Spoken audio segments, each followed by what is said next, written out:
Yeah, That was which around that one same was time. which one was BB911. no, work it, let me work it. Was that Miss E? Is that the one that got Takeaway on it? Yes. Takeaway was on Miss Yes. E. Okay. Or was it Cookbook? One of the two. I think it was Miss. It was probably Miss E. Yeah, I think so. Get your freak on and all Yes, that. yeah. Yeah. Like I remember that It's one. like 01. Yep. Oh, then that was definitely it. And Justin, when he had his first Justified. job. People don't, we don't talk, Ooh. I get it. Like we give Justin a hard time, but I don't we know why don't we give talk, Justin a hard time. we don't talk about it. That Justified album is like flawless to me. It's flawless. It's so good. I used to, damn, I'll be giving up personal stories on here, man. That's still on my brain. I was in the 8th grade when that album came out, and there was this girl that like, she ain't, like she went to the 8th grade dance with me. I went to Pierce Middle School in Maryville, and she went to the 8th grade dance with me, but like after the dance, she was like kicking it with somebody else. I thought like, well, since we went to the dance, we gonna kick it too. I thought we was moving. Yeah. I thought I was entering cuffing season. See, yeah, that's the thing about cuffing season. Sometimes you get cut. Sometimes you get cut, but but also the other part of the intentionality is also loving responsibly. And so you got to be responsible. She should have told you was on the roster. You wasn't. Right. She didn't have the language for that. She didn't have the language. She was 13. She didn't know you. She didn't know how to say you was on the list. Yeah, right. Yeah. So, I mean, I say that to say I used to listen to that still on my brain. I think just when I was listening to R&B when I was a teenager and stuff, and like even today, like when I listen to certain R&B, sometimes I'm thinking about a specific person, but sometimes I'm thinking about an imaginary girl. And I ain't never shared this before, but like sometimes I'm thinking about somebody who may or may not exist in the world. Oh, but the song makes me think of like, damn, she might be out there. Yeah, yeah. Or not. Almost like somebody you would be manifesting. Absolutely. Yeah, but through music. I could see that. But through music. Yeah. That's how I feel when I listen to Lady, D'Angelo. It's like, damn, I know what the feeling's like. Yes, yes. Yeah. And wanting that feeling, but also understanding that it's not in your sphere. Right. Now. I don't chase, I attract. Yeah, absolutely. Like Yeah. it's just, I'll keep listening to that. Okay. So I want to go back to B2K. Give me your top 3 B2K songs. Oh man, Bum Bum Bum gotta be on top. Only because that was like the first time seeing them on screen and being like, who is this? Definitely remember seeing that video for the first time. Darn. Wish I would've known you was gonna ask me this. Let me see. Gots to Be. Gots to Be. Oh, I'll cry off some Gots to Be. Yeah. Yeah, that song makes me unnecessarily What emotional. about Baby, that's the reason why I love you. Yes, that was a bop. Yeah. I like the Girlfriend remix. Yeah. What's the other one about? It's another one by B2K I like. I like B2K. I like Bump Bump Bump, of course. But I think, what's the song they got with, damn. I'm like, I could hear the songs. I know. Because now I'm like in pandemonium, but I'm like, I Right. can't remember what their names are. Right. I'm going to go with Why I Love You and the other one. Yeah. But, and then to speak on B2K too, I feel like, man, they came just in the nick of time. Like, it was very much Backstreet Boys and NSYNC, and they were kind of dominating at that time. And then we needed something for us. We needed somebody. Yeah, absolutely. And needed a group. Yeah. Because that was when, what's the brothers? They kind of came and went real fast. The Black? Yeah. Little light-skinned joints. Oh, B5. Yes, B5. B5. They man. tried. They had a little bop. Yeah. I didn't even know about All I Do, the original version, until I heard All I Do with B5 version. It's a lot of songs like that I admit I heard the early 2000s version, and then when I got older, I was like, oh, that's where they got that song from? Oh, damn, that's why B5 ain't live. They redid somebody's song, but I'm just playing. But I feel like they had potential though. They did. I think they had a lot of, stuff. Yeah, it was just a lot of little stuff, and I think that them coming out the gate, doing that rendition of that song, I don't know if that necessarily helped them. I probably would have came with that, probably the second or third single. I feel like when you drop a artist, a group like that, you need to have that one song to identify. That's like their staple that's song. That's theirs. I wouldn't put them out on a straight cover. Like, your first single a cover. I don't. That's just me and my music producer brain. That's interesting. That's an interesting thought. Because I almost wonder if it's almost like an awareness of how much their craftsmanship is really gonna come out. Because you may need to drop a cover first to get people hooked in. Okay. And it has to be familiar. Okay. And so it almost like helps with their brand awareness. And then give them something familiar. Give them something familiar first. Okay. And then let's see if they keep going with your music. Yeah. Okay. Because I know some artists do, like they do covers like on YouTube and stuff. Like it's not their single to the album. That's what I was saying. I was thinking more like, to give them a cover. But back then, they wasn't like doing covers on YouTube and stuff like that. They went a different route. But B5, enough of the B5 deep dive. What else? So this is around, like, was you Bow Wow, Romeo, Sammy, Corey? I was purely Bow Wow. Did Corey come to y'all school? I don't think so. No, I don't think so. If he did, Corey I wasn't there that day. Did he come? I think he came to Bailey or something like that. Corey, one of them. It's been a long time. You know who came to my school? 3-piece? Yes. That's who came to my school. Talk about that. That sticks in my head. The audience need to know about 3-piece coming to Emerson. 3-piece coming to Emerson. Was it a talent show or something? Or why? They just random? Yes. Sometimes we just have random people drop in and they'll just have like a special assembly and they'll perform. And so that was super dope. Like we used to have randomly had that, and it was that day. They did ooh-ah? Yeah. Sure did.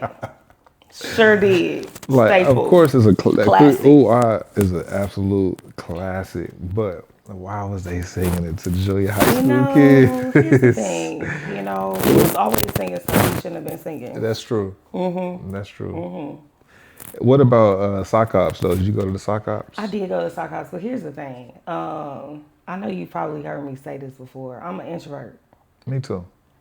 And I've just taught myself how to be an extrovert. But I'm naturally an introvert. So at the sock ops, I would go, I would listen to the music. Ooh, fun fact that this just took me to. I used to burn CDs. So I used to sell CDs. So I would only really go to the sock ops to see what people really liked. You was already doing your marketing research already back then. Yes. But I wasn't really the dancer. Like I wasn't juking. No. I wasn't either though. I've been to sock ops before, and like I think I might have been to we used to go to the Flavor. I don't know if you remember that. It's like this little teen club on Broadway. You wasn't there? I was not allowed. Couldn't go. Yeah, we was like leaving school after basketball practice. No shower. Oh my goodness. Walking to Flavor, like walking 4 blocks. That's crazy. To like 49th and Broadway or whatever that was back in the day. But it was fun times though, but I'm definitely an introvert too. I understand that in order to complete my mission that I want to complete in life, I have to be somewhat extroverted. So I'm learning how to balance the two or live in harmony. How do you balance it though? Because you are very much front facing, public facing. So what do you do to live with harmony and balance? Funny you mentioned therapy earlier, because my therapist recently told me that she was like, I don't think that you understand how people perceive you. And I don't. So like, although people see me as like very front-facing, it's almost like I put things out and I know that I'm talking to specific, but I'm talking to specific people. So I almost don't look at it maybe as broadly as it actually reaches. And so then it doesn't make me as nervous. Yeah. Yeah. Is it that you're not looking, or is that you don't care how other people perceive you? I don't care how other people perceive me. Not necessarily. I won't say that because everybody cares. Everyone cares to a certain extent. Yeah. Yeah. But I don't not show up Yeah. because of that. Right. You don't let it dictate what you're gonna do. No. Yeah. No, not at all. Like I definitely will still show up. But I think I had someone, I work in corporate America, and I was very extroverted when I first joined this company a couple years ago. Luckily, had a teammate who became my boss, and he was like, "You're the smartest person like around most times. You have so much knowledge, but you don't talk." He's like, "You don't talk in meetings, like you don't share anything." And he's like, Right. it's just because that's just how you are. You don't feel the need to like make a lot of noise or be the rah-rah person in the room. But you need to learn how to show up authentically, still as yourself, Yeah. but still show up as a leader. Yeah. And so that's when I really started to try to find my voice, but my voice that didn't make me feel like outside of myself. Right. Yeah. The voice that was true to you. Yes, yes. So sometimes, like even when people talk about consistency and showing up, I'm gonna show up when it feels natural. Yeah. If it feels forced, then I can't. Yes. And so I think that that's how I balance it, is because the introvert part of me has to be recharged. It has to show up in good energy and good vibes. And if that doesn't exist, I can't do it. Yeah. And so I kind of find my way and voice through that. Yeah. I'm very much a person that's all about flow. And again, like just listening to doing the inner work on myself, listening to myself. Like when my body tells me to do something, I listen. My body tell me, Parish, you need a nap. I try to make time for a nap. Or Parish, like, you're going to have to miss this event. Yeah. Your social battery is not fully It's not charged. there. You're not even going to enjoy it. And I'm not going to enjoy it the same. What do you do to recharge your social battery? Definitely take naps. I'm a nap lover. But I've recently, or not even recently, but I've been getting more into like devotionals and journaling more in a structured way. I usually just freestyle journal, but I've been trying to be a little bit more aware of what I might need that day and like getting stuff out specific to that. I juice. Yeah. Yeah. What you like in your juice? Anything. I love beets. Celery? I do celery. There are very few fruits and vegetables that I don't like. I'll juice them all together. I like juicing, but it's the cleanup afterwards. See, I bought myself a birthday gift this year. All right. It was a very expensive juicer that it took me a year to make myself buy it. Okay. I thought you were about to say you took a year to make a juice. I'm like, No. damn. No, but I was like, are you really going to buy this juicer? Like, because some stuff I'll be like, that just costs too much unnecessarily. Yeah. But the cleaning process for this juicer was supposed to be better. Okay. And I knew someone that had one and got to see it. I was like, oh yeah, no, that'll be better. Because my dad used to make juice all the time. He would make us carrot juice and yeah, he'd be cleaning for forever. And I was like, I'm not trying to do that. Yeah.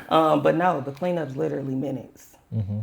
I clean up, make another batch or something else. Clean up, make another batch, something else. So I've been doing that. Or sometimes I'll just go out and really honestly creating.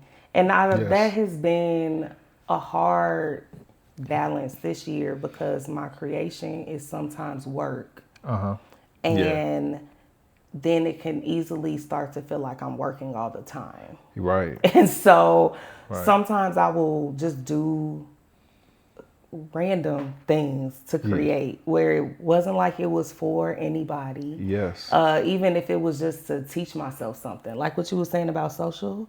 Like I become a fan of the social first before I dive into it. Right. And I love to study like how other people film and different editing tools. And so I'll just put different reels together that I wasn't even gonna put out. And it like gives me almost like a sense of accomplishment. Yeah, but it relaxes me in a way because it's is mindless in the sense that there's no deadline. Yes. No one needs this from me. I'm just Yeah. making it. Yeah. Yeah. And there's something to be said about like having an idea up here or having something in here that I know I'm capable of bringing it out and you getting it out. Yeah, for sure. Like this podcast has been in my heart and in my mind for a long time, and I'm just like, when am I going to do it? I'm talking to my friends about it. I'm telling them what I want to do, and I'm like, I came to a point where it's like, Parish, just start. Just do it. Yeah. Just start. It's not going to be perfect. It's not going to be, you know what I'm saying, just write a home run right off the bat, but just start. There's power in just starting. Yeah. And I sent a few creative friends this podcast. I listen to the podcast, of course, a lot. And my leak has one, and one of her recent episodes was about lowering the bar. Okay. And she was just sharing, like, if you spend so much time on contemplating and redoing and restarting and not putting it out, no one sees it. Yeah. So, like, the data you're waiting to get back of, is it good? Yeah. Did this work? Did that work? You're not going to get it till you put it out. Yes. So, I sent that to a few friends I know have been stuck or they've been, like, circling the same ideas. And, like, you're not going to know until you just do it. And so, I have to remind myself that a lot. Yeah. Well, I said that you are one of the creators that inspired me, but who are some of the creatives that inspire you? Well, I said my leak, because she's just so raw. My leak, yeah, my leak Teal. She started in the beauty industry. No, I think she might still be in Atlanta, but she's a mogul. Like, she started Curl Box, if you remember subscription boxes. She had Curl Box, and I think she sold it off a few years ago, but she does like retreats and things now. But she has a podcast that, what I admire is she shows up to that whenever she wants to. It's not on no particular season. Her pod? Yes. That's what I'm on with this pod. Hold on. That is what I'm on. People, when is it going to drop? Listen, I'm dropping when I feel. Yeah. Now, there are episodes that are like time sensitive. Like, y'all going to get this one soon because there's an event coming up. We got to promote. But yes, creating when the time feels right and not surrendering to, it's Tuesday, I got to put something out. Like, no, I really want y'all to take these episodes and learn something and pull something from it and then take a piece of me with you, you know, and understand who I am. So I'm doing these things. I'm doing these podcasts. My goal is to put one out every week, but it may be a week where you don't get one, but there's going to be a month and you're going to have 4. I may put them all out the same week. Yeah.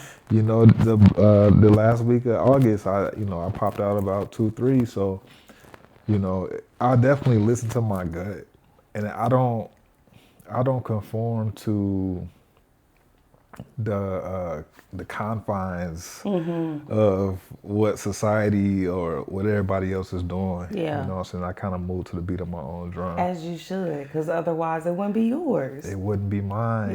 Yeah. So I love her. I love Maddie James. Like, these are all the people I watched when I was really building the Strength of She and blogging really heavily. Maddie, she teaches other creatives how to show up. She taught me about, I bought her courses on like batch content, batch creating. But she's since like written a book, had all these courses, has an agency of all these different people that work for her. She wants to be like a household name, like creates household products too. Yes. So even just seeing, what I love about her is seeing how everything ends up being connected. Because a lot of things, I have ADHD, so I have a lot of ideas all the time. And sometimes they make sense and sometimes they don't. But sometimes I just have to give them enough space to breathe because there's always a thread. There's always a thread that's connected. And sometimes I just have to slow down to see the thread and piece it together. But I love creatives that do a lot of different things, but they make sense for them. Like when people see them, they're like, totally. It's in the realm. Doing that. Yeah. That's what I've been trying to do things that are true to me, that just come natural. Things that I would do. I would be doing this on a Sunday evening if there was no cameras, if there was no Yeah. microphone, I would be having some of these same conversations. Let me see. What's some of my creatives that I'm looking at right now that I'm inspired by? Polished Lady. I was about to say I some want to locals. I was give, literally, that's what I was yeah, going to I go want to to. give some love to Yes. some of the people that's right here in the city that I'm looking at. And I'm like, damn, I'm super inspired. Like Polished Lady, you got me inspired. You have never met me. I'm Parish Butler. If you're looking at this, hi. I want to talk to you one day. But yeah, She's going to love that so much. yeah, she's really good, and she's doing all this on the location stuff, man, and I'm inspired by that. I don't know his name, but On the Scene TV, I've been watching him closely. He does a lot of the nightlife stuff, and I'm super inspired by that. Who else I got? Who else? Erica Clayton. Yes. Erica through her lens. She's so fire. She's so fire, man. People don't know me and Erica went to high school together. And Erica has always had the same personality you see her today. That's the same person she was when back then, man. She's full of life, man. She's full of light. And she's super talented. You know, Those set builds are crazy. look, Erica, you see my set? I got my inspiration from you. Love that. I ain't got enough money to pay you to build my set, but I'm trying. When I build my set, I'm thinking about you. You know what I'm saying? I see the talent that she has. Yeah. You know, and I get energy from y'all, man. I get energy. I'm not a guy sitting here like I know everything. Yeah. I got it all figured out. You know, yeah, I used to do video and all that stuff when I was in school and all that stuff, but hey, that's over 10 years ago, man. You know And I think it's a difference between having skills and showing up and creating. Tell us. Break it down. Break it down. Because anyone, I mean, for lack of better words, anybody can go buy some stuff off Amazon. Yep. They could watch some YouTube tutorials and put something together. That don't always mean it's gonna be good, or it might not be them. Yeah. Especially if why they're doing it isn't the thing. Like I think the skills are just half of it. Yeah. But like the dream, the passion, the Yeah. idea, like Yeah. the energy, that's the other half. Yeah. That you can't teach that. Because that's always going to shine through. That's always going to shine through. If you're doing this for money, it's going to shine through. Absolutely. Absolutely. If you're doing this just to get clout or for popularity, it's gonna shine through. You know who else I love? I Who's gotta that? give her some love. Lasha Tay. Lasha Tay. Love my Lala. Love my Lala. She's Lasha such Tay a will grinder. be on here soon. She's a trapper. You talked about love or trap. That's somebody else who just like her intelligence and like I want to be on the level of speaking. Man. Like side note, like we were supposed to been record her episode, but we postponing it because I do this contact form when I for my guests, and like she did her contact form, and it is so detailed. That's what she said. It was in depth. I want to have her episode coming in October just because I want to sit down and really and be with it, comb through, live with that what she told me, and really tailor the episode, and and really get into the specifics and go into depth about the things that she shared with me. Yeah. So yeah, I admire all of y'all and what y'all doing, man. And I thank y'all for lending your brands and your time and your energy with me. I really, really appreciate it. But think I have another one for you. Oh, go ahead. I have another one for you. She's gonna hate that I did this, but whatever. I digress. But the other one is Day Shonda Floyd. She is the creator of Gentle Mental. So another apparel brand in the city, all based around mental health. But it also has a spiritual component. So a lot of her apparel, or most of her apparel, features scripture and affirmations and reminders of encouragement. Wow. So she's dropped a few different collections. Last one was around anxiety. She's had one around love. And that one I think you really love. She created a scannable sleeve. You scan it, it'll go to a playlist. Oh. And it's a curated playlist that fits the collection. Oh, wow. So it's a long sleeve shirt? Yep, it's a sweat set. Okay. Yeah. But Nice. she taught me so much. She was Cuffin Season's print partner. Okay. So taught me a lot about materials and sourcing, and I was already designing. I designed all my stuff, but understanding how to get them printed. And she does all of her pressing in-house. Oh, okay. And so just even watching her do that for Gentlemental and other clients, I was like, whoo, okay. You know, and it takes some precision to really sit and do that for like hundreds of things. And so I really do look up to her. What's her Instagram handle? It is Gentlemental LLC. Gentlemental LLC. Yep, and it's gentlementalclub.com. Okay. Let me see some more creators, because I want to talk about creators, but I also want to talk about Butter. Oh, okay. Because they go hand in hand. They do. But yeah, shout out to Lasha Tay. Yeah. Shout out Gentlemental. Yeah. Shout out Erica through her lens. Yes. Shout out Steel Cannon on that camera. Steel Cannon. I know his real name. I don't know if I want to put.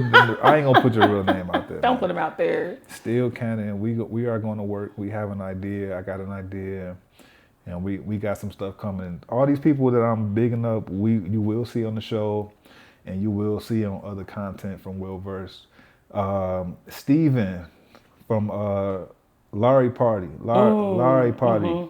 Steven, I want you on here. Period. You know, Steven is somebody I look at on Twitter, man. He's another one that's good with writing. You can tell by people tweets who good at writing, who got A's and B's in English and who didn't. And their personalities. Like you can absolutely see with people and how they think and how they tell stories through their tweets. Yeah. So yeah, I would read his tweets and stuff, and I'm like, okay, he knows what he's talking about. He's built brands here in the city, Larry Party. He has a hot sauce as well. Shout out to Nori the Goat too. That's my guy. You know, he got a hit on his hands. That How You Wear remix. He got a hit on his hands with that one. And then I'll even throw in creators that connect to other creators too. So like Connect Create Collab, that was created by Starla and Lativa.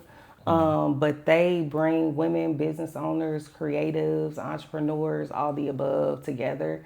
And we get to, I'm a member, have been for many years, but get to learn about business, get to learn how to sustain, and get to learn different ways to create too, and how to help each other through our creation. So we'll have like these mastermind sessions, and we'd all come and bring our ideas and get feedback, or somebody be like, raise their hand, oh yeah, I could do that with you, or oh yeah, I want to be on that show. I think you might be, you know, and so it just helps make the city even smaller. Yeah, that's why I'm at the Polished Lady. Yeah, in a good way. Oh, that's where you met Polished Lady. Yeah, you know, when I moved to Indianapolis, I've been living in Indianapolis for 11 years now, and when I moved to Indianapolis, I had been looking for community. I have been looking for a creative community. And when I got down here, I was very much in the corporate space. But I had found some level of creative community. And then when I took a step outside of my job and I started showing up to places, I started going to meetups and being a part of other people's creative projects, man, I started to gain that community that I was seeking. And as a creative, man, it's like it's such a relief to be like, okay, like-minded individuals, people that are like me and that constantly got ideas and want to work together and get our ideas out. I finally have that here, and I value that. So that's why when there's a major event here in the city, you're gonna see me. You're gonna see me. I may not. I don't take up a lot of space in the room. I'm not the loudest in the room, but I'm around. Yeah. I'm outside. And I will say, now I've known you for quite a little time. Yeah. And even from a distance. And I love the space that you are growing into taking up though. because you have definitely always been like in the background. And I'm like, oh, he designed this, that's cool. Oh, he made that, that's cool. Like even your playlist when you redo the covers, I'm like, this tight. Let me download this. Let me say this. So even getting to know you from there until like now, I love the voice that you're settling into and letting us into. Yeah, I appreciate that so much because I used to be a person that wasn't really into like credit like that. Like, oh, I don't need no credit. They don't gotta know. And I'm still like that to a degree. But I would be lying if I didn't say like I had my ups and downs with being a creative and like helping other people build IP. Like literally like in the trenches, like sitting at my crib, building a brand. Yeah. And then the brand starts to take off, and then you act like I had nothing to do with it. Absolutely. And like I'm like, man, like when I got into, I'm a graduate of the Gary Area Career Center. That's where I learned a lot of my like photoshopping and all that stuff. I learned more at the Gary Area Career Center than I learned in college. But yeah, I was just a young kid. I started out making MySpace backgrounds. Oh my goodness. You know what I'm saying? So like I never did any of this stuff for acclaim or anything. Like this is just like from the heart. Like I just posted something on August 29th and I always post it around that time.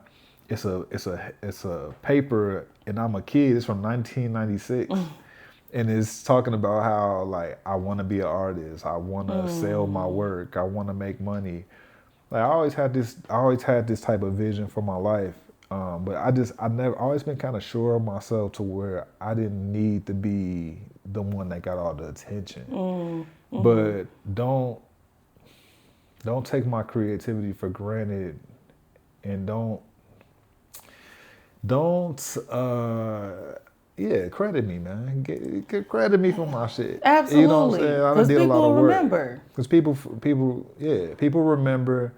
And like now I'm just in a space where, you know, I'm creating the things that I want to make. I'm not doing it out of a place of like need or desperation or I need to make this money or whatever.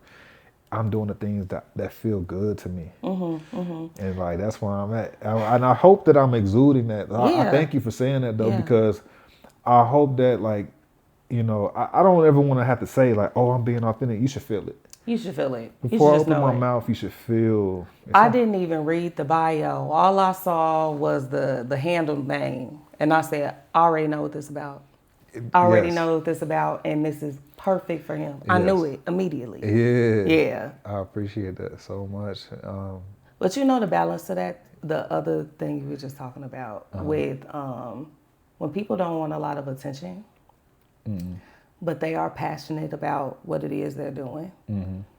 While we are doing it for ourselves, we're also doing it for other people.